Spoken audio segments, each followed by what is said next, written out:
Yo, yo. All right, y'all. What up? We are in the building. My name is Johnny, and this is Johnny live with Johnny. And we finna get it bussing. I want to thank everybody for tapping in. If you would like, follow my page. We got some shit to talk about today, y'all. So without further ado, we're gonna go ahead and get it popping. Make sure y'all let your friends know all of that. That Johnny is live on the air. We got some important stuff to talk about tonight. So you do not want to miss this. Let's get it started, y'all.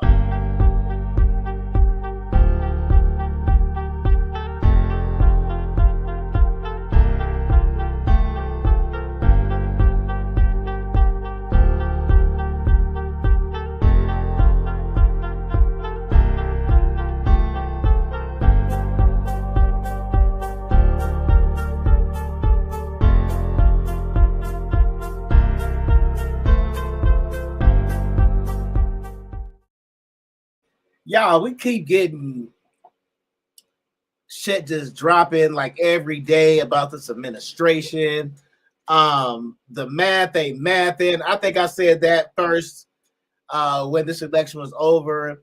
Like the math ain't mathing right. Like something isn't going on right. I don't know. I can't quite put my finger on it, but it just don't feel right.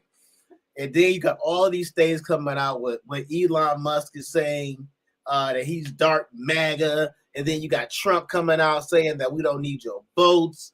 Like this thing, it just seems fishy as hell. And now we have this come out with this guy. He's a forensic guy, right? This guy, this is what he does, his numbers. And he went and looked at the election and tried to figure this whole thing was trying to figure out why did she lose the election so we can learn from the election. We was all like, what happened? I think for weeks a lot of people are still like, what happened? Like what? Because you it was so many people that was behind Kamala, right? And you could see it in the crowds, and the crowds was way big and all of that. So with the forensic, what he figured out was that a lot of votes was purged. And I said this, y'all. I was showing y'all clips where they were saying before the election that it was going to be people that were going to be like on these ballots like it wasn't nothing. And the day they going to start throwing ballots out, just throwing them out by the dozens and the thousands. Do you know what I'm saying? And people had stories of when they went to the ballots before other years and they shit was thrown out. And like I said, they said they were going to try to do 10, 20 times what they used to do in previous elections. So, y'all, we are getting all the information. This is crazy, y'all. I don't know what they're going to do about it, but something definitely needs to be taken a look at because it looks like this election was, in fact, it wasn't. I don't know what else way to tell y'all, other than saying that it almost like the election was stolen. And people will hear that and they may get upset with me and things like that. But I gotta call it how I see it. This is what I'm seeing as of right now. Okay, this is what I'm seeing as of right now. And like I said it before, to me the numbers aren't. It's not mathing right. You seen that when they tried to say the last election was stolen, and it was like, wait a minute, even though it's a large amount of numbers, you can still see. You can still kind of see if it was stolen or not. You know what I'm saying? Because the numbers just don't add up right. And I think that in a sense, they play on that, like, okay, there's so many people voting that if we do something kind of fishy, that nobody's going to pay attention. And that's kind of exactly what we're seeing here today. So matter of fact, I'm just going to play it off of the post here. I'm going to see here. Let me get it booted up, y'all. Y'all have got to see this. It's crazy. So here we go.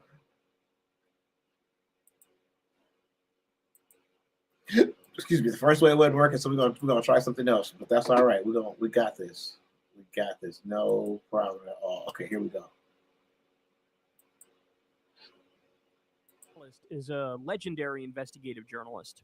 And so what he's been doing lately, he's been on the beat of trying to figure out, hey, what really went down in this last election? Y'all gotta see what this. really went down in What this really last went election? down? Because, look, keep it real. Some things just didn't smell right. Mm-hmm. I mean, I don't know what you guys think of it, but I'll tell you straight up, of Trump's 3 campaigns, 2016, 2020, and 2024, in my estimation, the 2024 campaign was the single worst of all of them.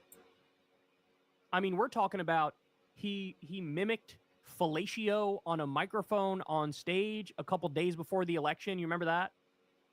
He lied about, they're eating the cats, they're eating the dogs, they're eating the pets. He was threatening to deport legal immigrants. He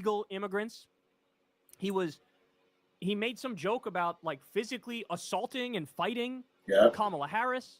He was talking about Arnold Palmer's cock. Yeah, I remember that. The list of shit that happened that was just like, okay, this is weird, but I mean that in the worst possible way. It was endless. Mm-hmm. Now, at the same time, Kamala came out of the gates hot. People don't remember that early period where she had a little honeymoon phase there. She came out hot. They were calling Republicans weird, and it was popping off. They were talking about J.D. Vance having sex with couches, spreading the meme far and wide. They were talking about I remember that $6,000 child tax credit, banning price gouging by grocery stores, cracking down on medical debt. For a hot minute, they were all in, and it was feeling like, oh, we're on to something here, right? Mm-hmm. We're on to something. Now, to be fair, as time went by, the Biden people took over the Kamala campaign, and it did get worse as time went by. It wasn't as hot as when it came out of the gates, and they picked Tim Walz and all that great stuff. But then election night happened, and it was seemingly over very quickly. Trump won every swing state. He won the popular vote by 1.4 percentage points. But Greg Palast has been diving into the numbers here, and he's like, okay, let's see what actually went on. Let's go to these states. Let's get some public records, some documents. Let's sort through the paperwork. Let's get to the bottom of this. And what he found, ladies and gentlemen, is an absolute colossal bombshell that all of you need to hear, because this drastically changes what your perception should be and what the country's perception should be about where we are right now, because you're seeing it and I'm seeing it. Everybody's cucking themselves to MAGA fully or partially, right? They shouldn't be doing that. They should. Okay, watch this. Here we go. Look at this. Who won or who lost the election? It's real simple. If not for vote suppression tactics, that's a fancy word for shafting people of color out of their vote, young people out of their vote. Kamala Harris would have won 3,565,000 votes. That's the number of voters that were denied the right to vote because they were purged or they were challenged or they had their provisional ballot thrown out. 3,565,000 votes that were thrown out. Excuse you? Why aren't more people talking about this? Why is this not a much, much, much bigger deal? And by the way, this is the difference, right, between the right and the left. Republicans genuinely and sincerely lose the election in 2020. Wasn't even close. Biden won by what? 3.5 percentage points or something like that. Millions and millions, 7 million votes, whatever it was. It was a lot. Trump, from day one, wrong. I won. I got it. Everybody knows I got it. They're lying. They're cheating. Here's some fake stories that I found that I'll say as if they're real. And all the Republicans, yes, sir. They go right along and they start doing it. Here we have a story, a real investigative journalist giving you some real information about over 3.5 million votes that Kamala got that they threw out. Nobody's even talking about it. It's not going to make it to CNN. It's not going to make it to MSNBC. It's not going to make it to any Democratic politicians. Nobody in the media is going to talk about it, even in new media where we're supposed to tell you the truth, right? Turns out we got a lot of fake new media around us. Turns out we got a lot of fake independent media. They're new corporate media, and nobody's going to tell you this. Let me give you some of the numbers. The reason I'm giving you numbers, and I've waited so long to make this report, is that I have to get the numbers from the government agencies, particularly something we call the Elections Assistance Commission. So people don't realize, I used to be a professor of statistics. I was a forensic economist. This is my specialty, the numbers, which I usually did for attorneys general and the U.S. Department of Justice and other. Y'all hear? Listen to the numbers. And so these are calculations I would do, and I have done for federal courts. So we had, ready for this, according to the Elections Assistance Commission, the official numbers, we had 4,776,706 voters purged from the voter rolls wrongly. And I'm not making this up. I had the guys from that work with the Microsoft and Amazon go through every single purge name in 2 states, Georgia and Wisconsin. 4.7 million votes were purged wrongly. 4.7 million votes Guys, we've gone through this. Go if you haven't watched the segment that I did, I believe it was the week after the election or 2 weeks after the election, where we talk about the election rigged conspiracy theories. Go watch that segment right now. And Greg Palast is in that segment too, and he breaks down for you how they purge the votes, how they purge them. Apparently, it's the first time ever a citizen can object to another citizen voting, and then that leads to the vote being pulled, and then you have to fill out a provisional ballot, and the provisional ballot doesn't get counted. Right? He explains all of that. He explains, you guys all know about the voting lists that get purged. The voter rolls get purged, where they pull all these different, we think this person's dead, we think this person moved, and they pull, but they do it wrongly all the time, and they do it predominantly in poor areas, working class areas, where minority communities live. This is what they do. This is what they do. We took those 2 states. And we found, for example, in Georgia, that 198,000 voters, we actually have their names and addresses, were wrongly removed from the voter rolls. And you'll be shocked, overwhelmingly, voters of color. In Wisconsin, almost every voter removed by the purge was either a black voter in Milwaukee or a student in Madison. We had this brand new business this year of vigilante voter challenges. We talked about that on the air, where for the first time. This is what I just mentioned. And he's got a whole thing on this. You guys should check it out. Greg Palast talks about this in detail. Very first time, an individual voter like Greg Palast can say, Tom Hartman does not live in Portland. He shouldn't be allowed to vote. This is new. A third of a million, 317,000 voters were challenged by the beginning of August. NAACP said it was over 200,000 just Georgia alone by election day. We had 2.12 million mail-in ballots rejected. And that one 2.12 million mail-in ballots rejected. That's the other thing. They have all these tricks that they use, the Republicans have.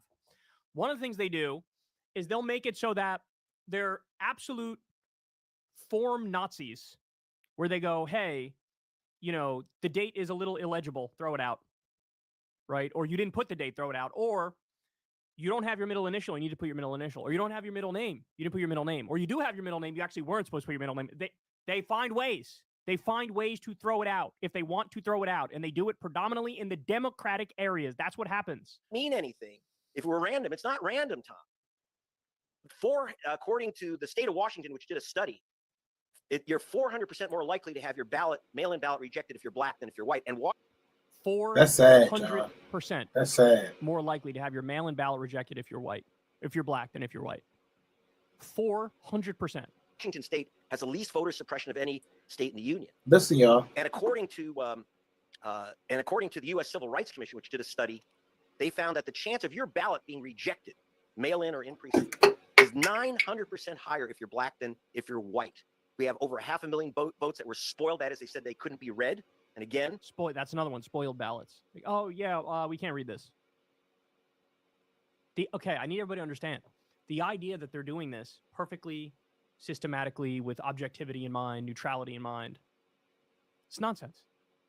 It's nonsense. We know Republican states and Republican counties have a history of doing anything and everything they can to get an upper hand and screw the other side, right? That's, you go back to the legacy of the civil rights movement and to Jim Crow.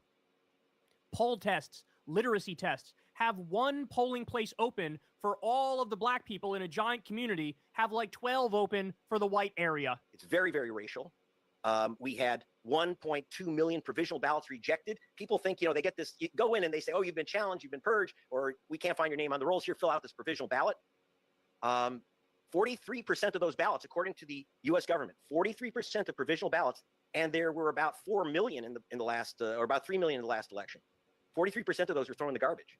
43% of provisional ballots are thrown in the garbage. Overwhelmingly voters of color. And in fact, if you're black, Hispanic, or Latino, or Asian American, the chance you'll be given a provisional ballot is 300% higher than if you're white. We're talking, there's some double counting here. The vote suppression factor is about 2.3%. Again, Kamala Harris would have even won the popular vote, 3.565 million extra votes. She would have even won the popular vote. That's crazy.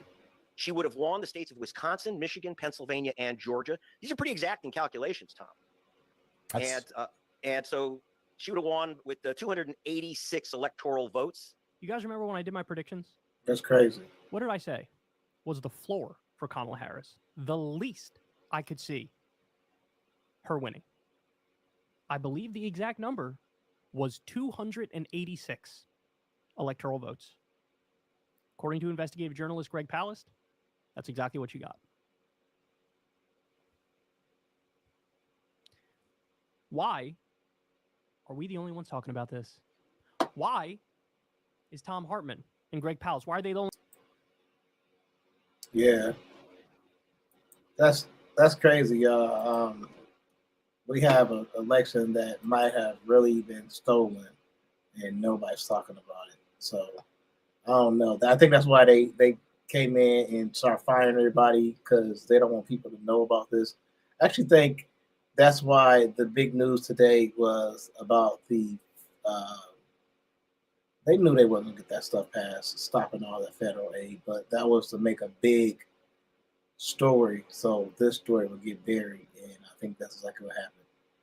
It was gonna come out today that they stole the election, and they had to make a big story in order to get everybody's attention off of the fact that it was gonna come out today that the election was stolen. So that's crazy, y'all. We're gonna wait and see what happens with this. Leave your comments. Make sure y'all follow me. I would appreciate that, and send me some comments, and that way I can grow my algorithms can be affected, and they can start going crazy. All right.